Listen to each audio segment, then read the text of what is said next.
अब मैं 2004 से राजनीति कर रहा हूं और 21 साल हो गए। और जब मैं पीछे देखता हूं और एक प्रकार से अपनी सेल्फ एनालिसिस करता हूं, मैंने कहां कहां सही काम किया और कहां कमी रही, तो 2-3 बड़ी इश्यूज दिखती हैं मुझे।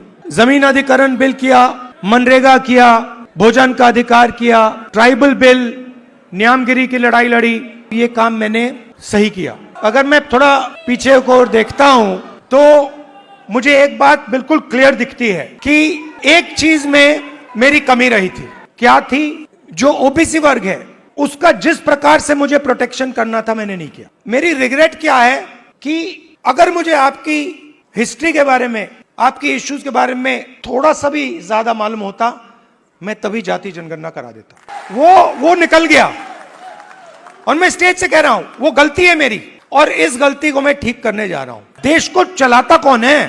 देश को, उसकी, किसी भी देश को उसकी उत्पादक शक्ति चलाती है। और देश में मेन सवाल ये उठता है कि अगर उत्पादक शक्ति देश को कुछ दे रही है, भोजन देती है, औजार देती है, ये इमारतें देती हैं, तो उस शक्ति को अपने खून पसीने के लिए देश क्या देता है?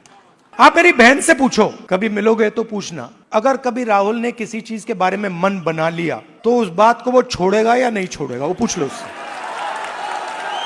मैं नहीं छोड़ने वाला। आप ये मत सोचो कि मैं जाति जनगणना की बात कर रहा हूं। जाति जनगणना तो पहला कदम है। मेरा लक्ष्य है कि उस उत्पादक शक्ति को हिंदुस्तान में रिस्पेक्ट और हिस्सेदारी मिले। आप राहुल गांधी बोलते रहते हो, मगर राहुल गांधी, आपकी शक्ति के बिना राहुल गांधी कुछ नहीं है।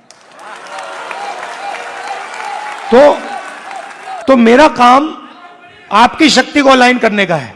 और देश के, मैं ओबीसी वर्ग से, युवाओं से कहना चाहता हूं कि जिस प्रकार से मैंने ओबीसी वर्ग के लिए काम करना चाहिए था, पहले मैंने नहीं किया, अब मैं डबल स्पीड से वो काम करने जा रहा हूं।